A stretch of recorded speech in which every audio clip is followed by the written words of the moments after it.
from the hour of 6:30 till now. Thank you for keeping it on UBC TV.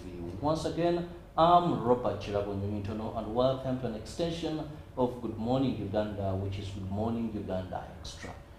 Now, today we are going to be discussing a very interesting topic that concerns a number of Ugandans. It has been in the media for some time. It has had a few debates here and there, and many people still wonder what is really going to be happening and how is it going to affect the people. What is its implication towards service delivery? And that is the rationalization of government agencies and public expenditure. And joining me on set, I have people that I'm very sure are responsible or will give you authority information when we handle this issue. I know many times we wonder, we get all sorts of news. You know what is interesting most with social media now? Anything that happens, every Ugandan has a bit of information. Now we want to put these pieces together so that you better understand what government is up to, how you stand to benefit, and how even the shocks are going to be absorbed in this new move. And joining me on set this morning, I'm honored to have the State Minister for Public Service, that is Honorable Grace Mary Mugasa. Honorable, you're most welcome. Thank you very much, our dear host. Good morning, viewers. And I want to thank you for tuning in to UBC, our own. Today, we are gathered here to elaborate more and update the country about rationalization. Rationalization is a move by government to streamline its structures, processes, and systems so that we can improve service delivery. And this rationalization came into the picture in the year 2018. Honorable, maybe before we come back to that, let me first introduce my other guest. And this is Matovu Kenneth, who is a management analyst, Ministry of Public Service. A lovely morning to you, Matovu. Yeah, good morning, our host, and good morning to our dear viewers. And thank you for hosting us today. Well, that will bring me back to the Honorable Minister now to give us the history of this and what it really means, because some of these are terms, even the affected people may not actually know what exactly they refer to. So let's go back to that background. Yeah, thank you very much. In 2018, government noticed that many agencies had been formed, and when they looked at their functions, some of them had been duplicated. And we had incurred some wasteful expenditure because of duplications. So government decided to rationalize, merge, transfer, abolish some of the functions, depending on which entity. So now government directed a study, baseline study. For a baseline study, they studied these organizations, these agencies, and ministries to see their relevance and how they affect service delivery. Now, after that, Cabinet directed that Minister of Public Service undertakes this role of rationalizing government agencies. But we are not working alone. Of course, we are working with other ministries because we have other structures like the technical wing and other ministries, because we have a cabinet subcommittee which is analyzing everything. Therefore, we have gone far into the roadmap, because as we talk, we have already worked on 53 agencies, and we are remaining with only 16. The technical person will give us more highlights on what we have done so far, and we have updated the cabinet so far on what we have done, but it is still work in progress. Yes. Well, Kenneth, one would like to know, how is this being done? Because when the Honorable Minister talks about the progress so far, one wonders, you know, every time you talk about such, there is fear of jobs. How are you going, who is going to be absorbed? Who is going to be dropped? People will tell you, well, with these multiple agencies, maybe they were easy delivery of services, Let's give you the technical person. Take us into how this is being done. Thank you, and thank you, our dear viewers. The assignment is meant to take 2 years. And by 2 years, we mean 2021, 2022 to 2023, the financial years, unlike the calendar year. If I mention 2021, 2022, someone will think those are 2 years already. But no. It is supposed to be handled in 2 phases, and as we speak now, we are done with phase 1. Phase 1 was implementing the cabinet directive of merging, transferring, and mainstreaming these agencies. Phase 2, where we are supposed to be handling the 16 under the MDAs, that is ministries, departments, and agencies, is ongoing. The exercise is being done by technical committees, which are already in place. A cabinet subcommittee, which is headed and chaired by the Minister of Public Service. We have an interministerial committee. This is a technical committee because the Secretariat is not going to work in isolation. The interministerial committee, we have the likes of justice to handle the legal frameworks of these institutions. We have the Ministry of Finance that is taking into account or taking stock of our assets. We have Ministry of Public Service who is handling the pay structures and changes of these agencies that are affected. Now, this exercise also involves strengthening some government institutions. It involves merging functions that are duplicated, merging functions and mandates that are overlapping. It involves transferring of residue functions of these agencies to come up probably with a new agency, a new entity, to the ministries that are already mandated to carry on these functions. And finally, their assignment is aimed at reviewing these structures, and the structures are for the receiving entities, for instance, the ministries. Then we also look at the new agencies that are going to be created as a result of merging more than one. Thank you, sir. Well, there are some terms that I want you to clarify under this rationalization. There is merging, there is mainstreaming, there is transferring. So these are common words being used here. And for the benefit of our viewer, throw more light, expound on them. Thank you. Now, if we go back to our high school terms of merging, now we are looking at economics, we are looking at commerce, where we say that merging is bringing together 1, 2, or more entities into one. Why are we bringing them together? We want to enjoy the advantages of synergies. We want to enjoy the advantages of working as a block. We have strengths in numbers. If we decide to work in isolation, everyone is doing their own thing, probably functions are being repeated. Let's take an example. We have registration services in the country. Look at a situation where you go to NIRA, they are asking for your biodata. You go to URSB, they are asking for the same data. You go to the Directorate of Immigration, they are asking for the same information. So if we bring these functions together, systems are going to be reviewed, a new system is going to come in place, and things are going to be worked out easily.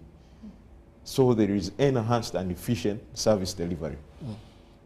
Mainstreaming. We are looking at functions that are being performed by more than one person doing the same thing. We are saying, let us take these functions to the core institution, to the mother institution. This way, these functions are going to be supervised effectively. This way, these functions are going to plan better.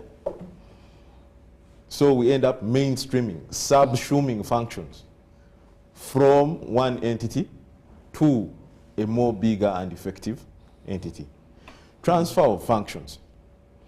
Transfer is meaning that there are functions that are now being performed out there and we believe can be best performed elsewhere. Case in point, if you look at the Ministry of Agriculture, Animal Industry and Fisheries, this is the ministry responsible for crops, animal, and fisheries. We have agencies like Cotton Development. In the Ministry of Agriculture, we have a department of crop production, and cotton is a crop. What are they doing differently from the ministry? So we are saying, let us transfer that function back to the ministry. In the same sector of agriculture, you have dairy development. People looking at the products of the livestock, milk. In the structure of Ministry of Agriculture, we have animal production and resources. So if dairy is handling just a bit of the byproduct of livestock, milk, and in the department, they go as far as the horns, the hides. Today we put on shoes, not exported. Why then do they have to take out milk to stand on their own? So let us transfer the function. Maybe briefly, before I come back to the Honorable Minister, I know our viewer out there is now waiting to know which agencies have been merged, their functions transferred or mainstreamed. Just a brief of that. Thank you. This takes us ahead of the interview. I'll give a few examples of the agencies that have been merged. Let us take an example of National Planning Authority, which is merging with the National Population Council, which is also merging with the National Physical Planning Board. Now, if you hear all these, this is a planning function for the country. These are the people who develop our NDPs, the National Development Plans.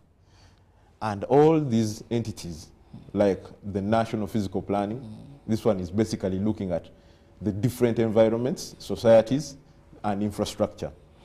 The National Population Council is looking at human beings, as the Ugandans, the numbers, and what best can be planned to develop these numbers, to increase our GDP. Then we have the apex body, which is the National Planning Authority, looking at all the comprehensive plans of the country. So we are saying, let us merge all the planning functions into one institution. That is one. If you go to a sector of trade, we have the Uganda Investment Authority. We have the likes of the Uganda Exports Promotion Board. You have the Uganda Free Zones. Now, all these are trading entities. If you look at their functions, if an investor walked into the country today, they will be required to register, they will be required to attain a permit, they will be required to pay or even get licenses.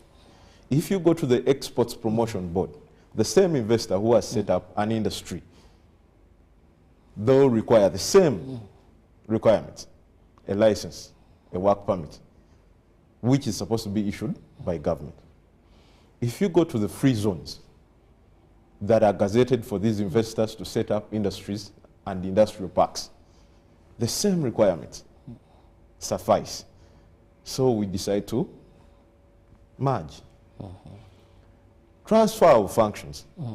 The energy sector, we have the likes of Uganda Electricity Generation, Uganda Electricity Distribution, Uganda Electricity Transmission. One function. In the old days, we used to have the Uganda Electricity Board. UEB. UEB. And they thought it was better to operate in silos. But after a long while, we are realizing that quite a number of things are coming on board. Government is spending a lot of money in these concessions. Concessions are like contracts, different people. And if you look at the title of the assignment, RAPEX, Rationalization of Government Agencies and Public Expenditure. Very interesting. Well, we're still looking at rationalization, and of course, we want to see how this will facilitate effective service delivery. This brings me back to you, Honorable Minister. We need to know the reasons for this rationalization of these agencies. The public, because the technical people, the politicians, you may know, but the ordinary person may wonder when you talk about electricity. When for us, we grew up in the days of UEB, and it was seemingly sufficient. Now we divided. Someone may think, why have you come up to this? Though we've looked at some of the reasons, but we want to get it from you. Yeah, thank you very much. And as we continue discussing rationalization, why are we rationalizing now? What are the reasons? The reasons are improving efficiency and effectiveness, building synergies,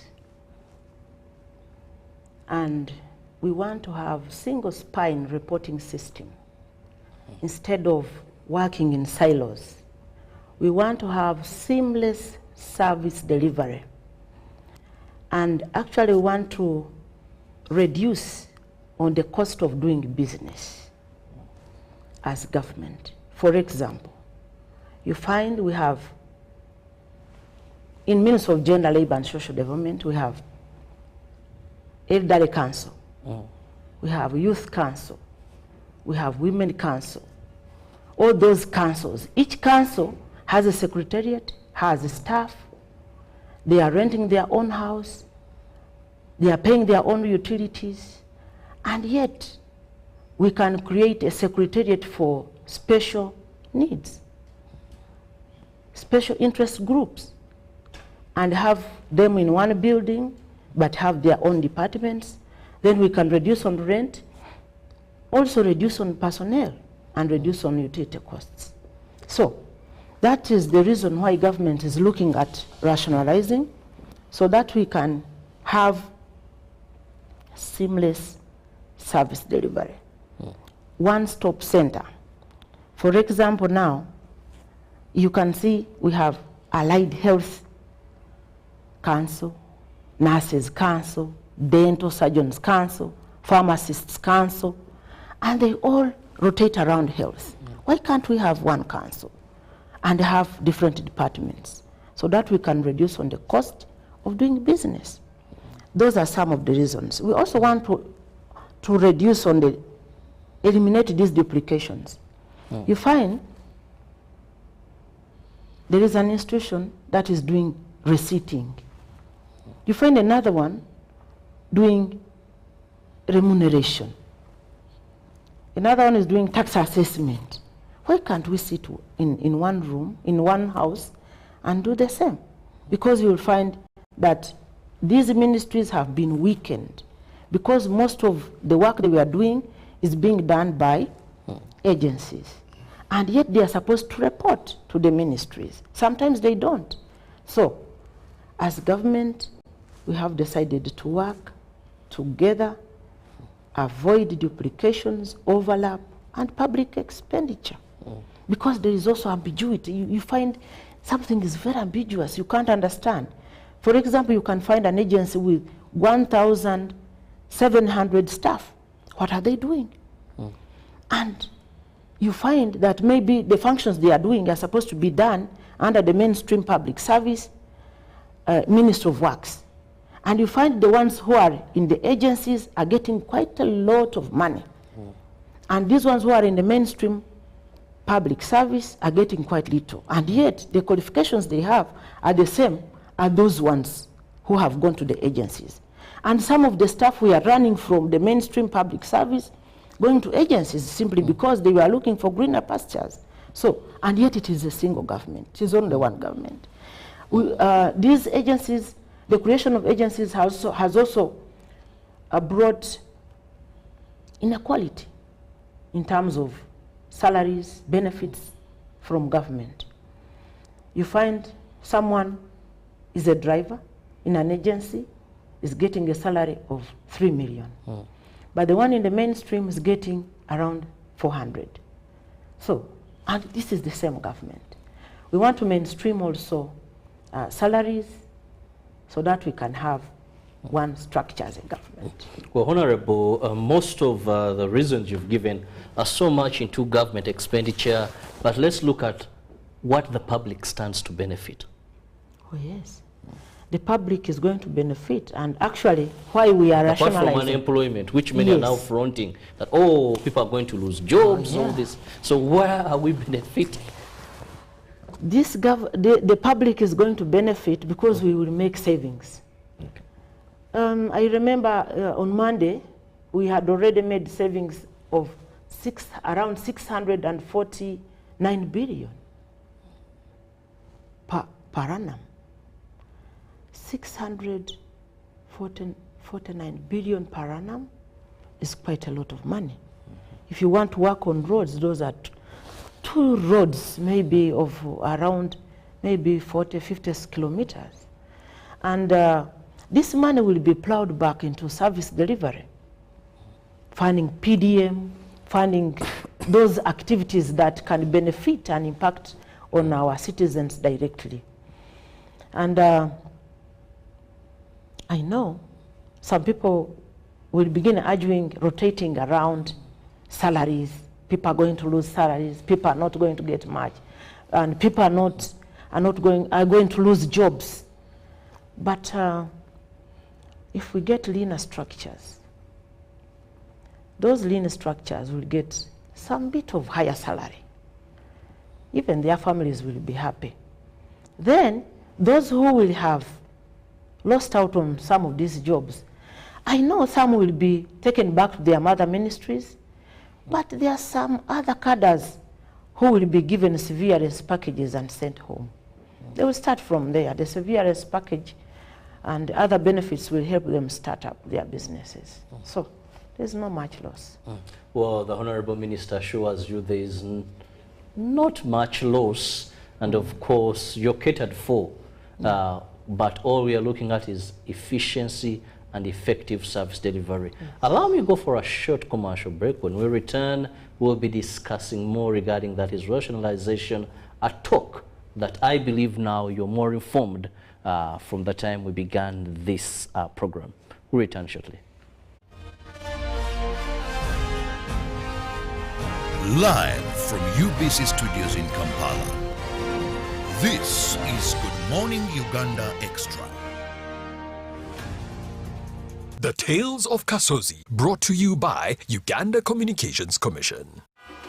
Hello? Hello? This is Kasozi. How can I help you? Hey, Kasozi, my brother. Long time. We last met when we were at campus. It's been a while, but you are the person I'm looking for. Campus? Really? Hey! You don't remember me? Okay, so how can I help you? I'm stuck in Gulu making millions, and I need to urgently send money to my sick mother. But I can't find any mobile money agent near me. I've sent the money to your phone, as you can see the message. It might take a few minutes to come through, but I urgently need you to send the money to my mother. Let me send you her number, and you send it to her chap. My friend, I'm afraid your mom is going to die. What? Because I don't know you, I never went to campus, and I'm also in Gulu. So can we meet at CPS, we talk about it? Stay tuned for what Kasozi does next. Tofera. Refrain from unnecessary engagements with strangers over the phone. This message is powered by the Uganda Communications Commission. Enjoy more GBs for the same price on Airtel. Shareable using to Gabonais. We have increased GBs across all your favorite packs. Now, 4 GB is at 10,000 shillings and 10.5 GB at 22,500 shillings, all valid for a week. For the heavy data users, enjoy 24 GB at 50,000 shillings and 50 GB at 100,000 shillings, all valid for a month. Dial *175# or use the My Airtel app to buy these and more affordable weekly and monthly data bundles on Airtel, the smartphone network. The Office of the President informs the general public that His Excellency, the President of Uganda, Yoweri Kaguta Museveni, will inaugurate the Apex platform in line with NDP3 program implementation architecture. The ceremony will be held at Kololo Independence Grounds on the 13th July 2022 with the theme Providing Policy Leadership for Socio-Economic Transformation through Accountability for Results. Invited are Honorable Ministers, Members of Parliament, Heads of Government Agencies, and local administrative officials. Please note, attendance is by invitation. For more information, please call 0414-230-203 or at www.op.go.ug. National Council for Higher Education will hold the 4th Annual Higher Education Conference on the 14th and 15th September 2022. The conference theme is Enhancement of Teaching, Learning and Assessment with Ordeal in Higher Education. The guest of honor will be the First Lady and Minister of Education and Sports, Honorable Janet Kataha Museveni. The conference will be held physically at Hotel Africana for only invited guests and open to online participants via Zoom webinar that will be shared under the events section at www.unche.or.ug. The keynote speakers are Ezra Nazim, Senior Fellow of Higher Education Academy UK, Professor Henk Gerald Sola, a Dutch organizational theorist and Emeritus Professor of Business, Engineering and ICT at Groningen University, the Netherlands. The National Council for Higher Education is receiving papers from researchers and scholars for publication in the Uganda Higher Education Review, Journal of National Council for Higher Education. For more details, send inquiries to cmuhumuza@unche.or.ug, info@unche.or.ug, or call 0783 040024 or 0704 800926. Live from UBC Studios in Kampala. This is Good Morning Uganda Extra.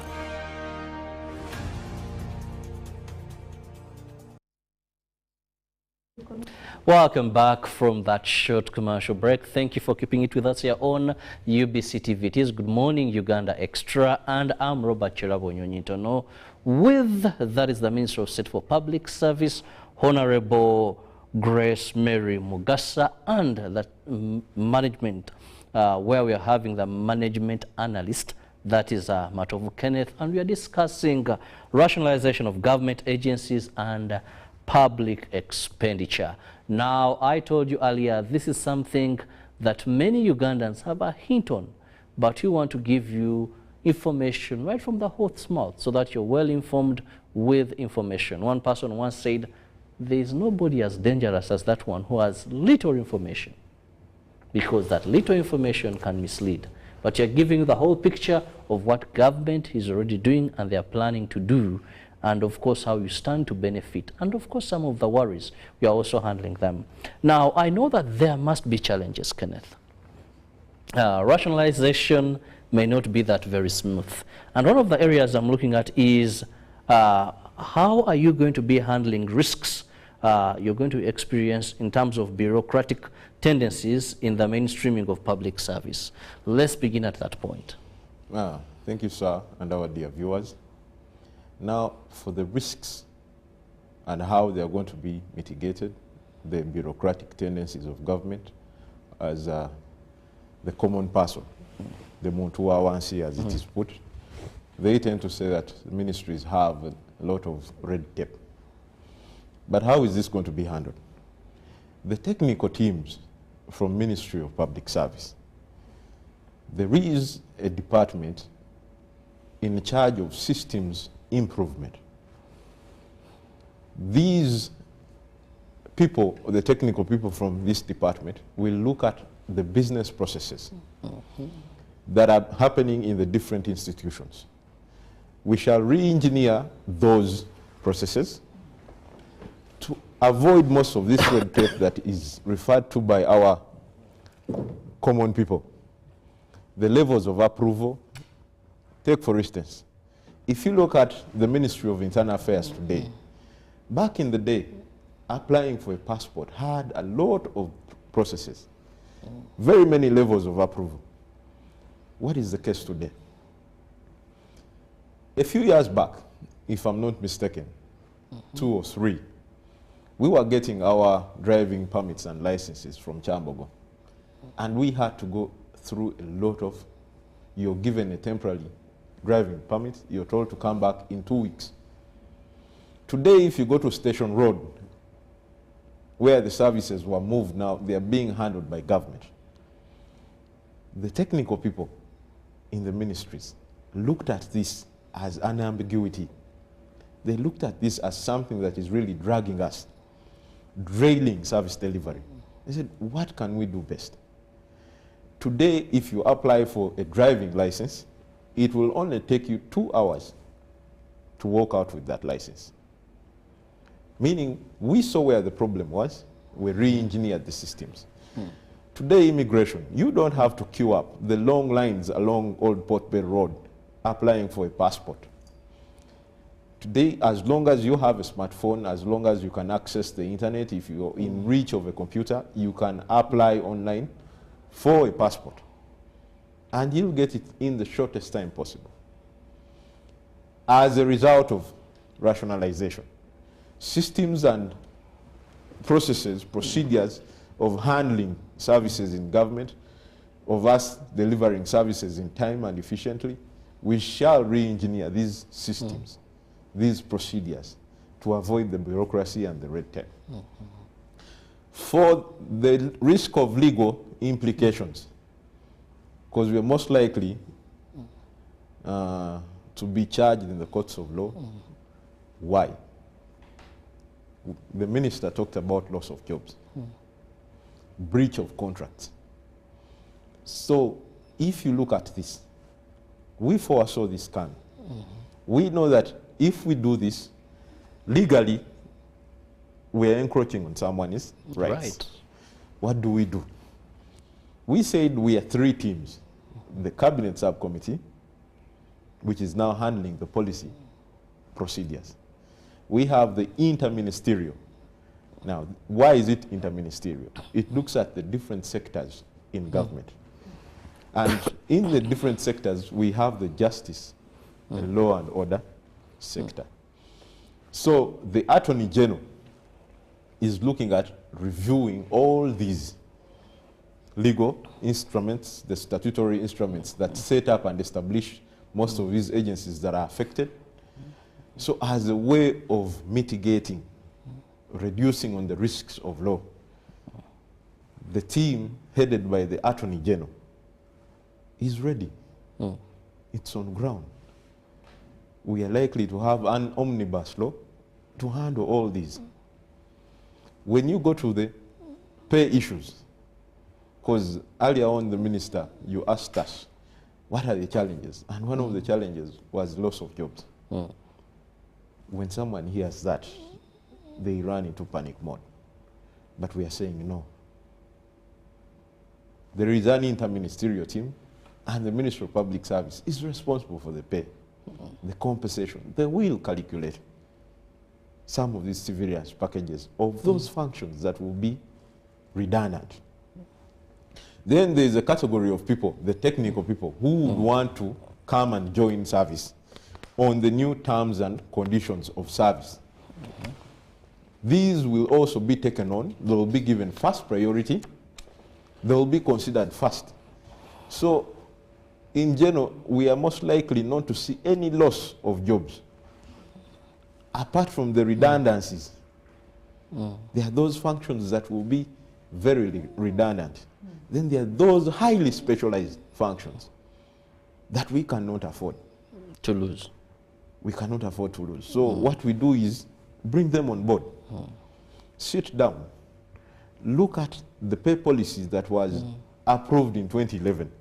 This is one that we are going to take on to handle some of these challenges and mitigate, and the way of mitigating. Well, very well explained there.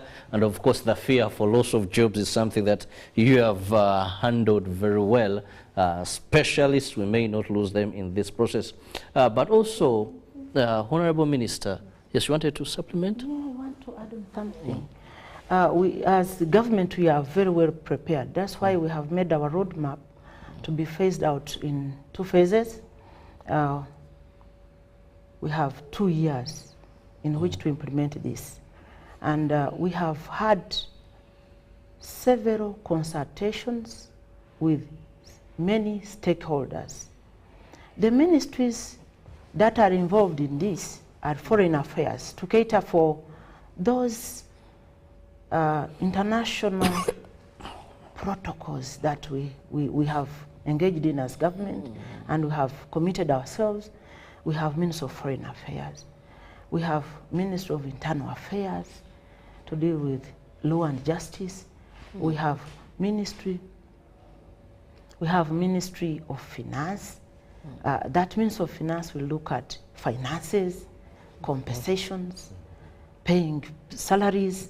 We also, as Minister of Public Service, we are going to create a body which is called Salaries Review Commission.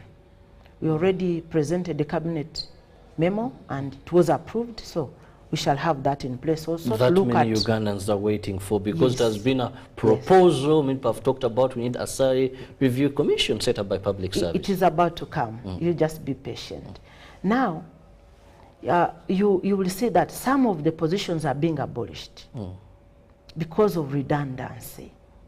For example, some of the positions like director in ministries will be phased out because they have been sort of redundant, trying to coordinate between the commissioner and the PS, and you find there is no enough work to be done, but someone is getting a lot of salary. So we are going to begin doing some of those things slowly, phasing out, abolishing. Maybe, Honorable, on that, for clarity purposes, yes. Recently we saw in the press that all directors, and I want just if you're in position to clarify on that, Yes. it seemed that they ceased to be. Now, the position of director is ceasing. It is being phased out. More especially those ones which are in the ministries. They were created by themselves. Because the directors are technical person, professionals. For example, a commissioner now assumes the level of a director and yet is a professional. But jumping to the queue of administration, which is not qualified in, and leaving his professional job, but just coordinating a few things between the commissioner and the permanent secretary. Now, in the wisdom of His Excellency the President, he said, why can't a commissioner report directly to the permanent secretary? Because they have the budget, because they have the technical expertise to guide the permanent secretary. So some of those positions will be phased out, but there are some positions which are constitutional, like Director of Public Prosecutions, Director of Health Services. Such positions will be remaining, but some of them may change the names. Yes, they may change the names. Some will be called executive secretaries, others will be called consultants, so that we can do away slowly with the word director, directing. Very interesting. Now, time is not so much on our side, and I want to begin with a technical person. This sounds so rosy. On paper, it is really very sweet. And I must say, I've been reading through, and I'm like, this is something long awaited for. But usually, you technical people, you do very good paperwork. But what happens is implementation. At the end of the day, we wanted to reduce, we end up having more stuff. We wanted to rationalize, I don't know the opposite of that, what we come out with. For a Ugandan watching us, what is the deadline for us to wake up and say, we have reached where we desire to go? And what assurance do you give Ugandans that this may not just be a very good paperwork, but it's going to be implemented to the letter? Thank you. Our dear viewers, time and again, government has been involved in reforms. Some of these reforms have taken off, some have not. But with the current economic situation of the country, when the budget was being read, our focus was on the public debt. The country is being overstrained. Why? If you look at the biggest part of that budget, it is going into payment of salaries of the civil service. The current expenditure. Just a few weeks back, our very own teachers were on a sit-down strike. Why? There is no money in the country, and they wanted salary enhancements. This comes at a time when government has taken a decision with a reform of rationalizing most of these agencies. And how is this benefiting us now? The implementation of this assignment is supposed to take 2 years. That is from 2021 to 2023. As I speak, we're already done with the first phase and midway of the second phase. Our dear viewers, I would like to mention this to you that starting 1st July, the year 2023, this decision, cabinet decision, is taking form. Our deadline is 2022, which we are already 7 months into. So starting 1st July 2023, the reform is going to be implemented. Most of the work will be done. The affected agencies will be settled in, because in phase 2, we are looking at reviewing and reorganizing ministries, departments, and agencies. We are looking at carrying out a very comprehensive job evaluation to determine the relative worth of the jobs that are being implemented in these agencies and in service, and then also come up with a harmonized pay structure. This is going to help us mitigate the strikes that we're seeing. Before the teachers, we had the medical wing striking. Immediately after the teachers had started, even the local governments were up in arms, the councillors. So if we carry out a very comprehensive job evaluation that we are supposed to be doing in phase 2, and we are saying we're already 7 months into the second year, we're supposed to carry out the rationalization and implement the reform with a harmonized pay structure, with reduced expenditure, public expenditure. This has a multiplier effect. Reduce the expenditure, reduce the public debt, harmonize the pay. All civil servants will be happy. Thank you. Well, Honorable Minister, in the interest of time, let me have your parting shots. Yes, thank you very much, our dear viewers. And I want to thank you very much for moderating us very well. And our dear viewers, I want to allay the fears of some of our people that about bureaucracies. We are going to harness IT. We are going to digitalize Uganda. Most of the processes will be e-management, e-governance, e-recruitment, e-procurement. So we really don't need very many people when we are digitalizing Uganda. And we want to assure you as government we are in charge of this process. Cabinet is fully behind this process, and Minister of Public is also very ready to do job evaluation and make sure we harmonize the salaries, because our people are crying of disparities, and government is the best employer. We want to urge you to continue working with government, and rationalization will start effectively next financial year. Thank you very much, our dear viewers. Well, I want to thank you so much, Matovu Kenneth, who is a management analyst, Ministry of Public Service. Thank you so much for that elaborate technical explanation to the public, and also most so, Honorable Minister. Thank you so much.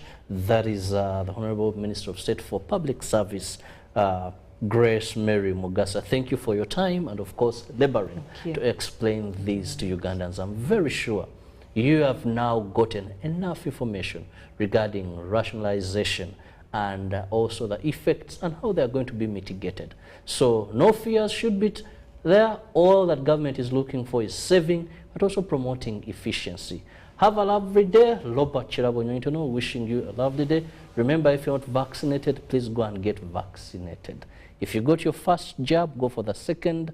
And if you're above 50 or with comorbidities, go for the third jab. We do not want our economy to stagnate because of COVID-19. Improve your immune system to be able to avoid death, severe illness, and the rest. But also, let's perfect the standard operating procedures. See you tomorrow, God willing. Live from UBC Studios in Kampala.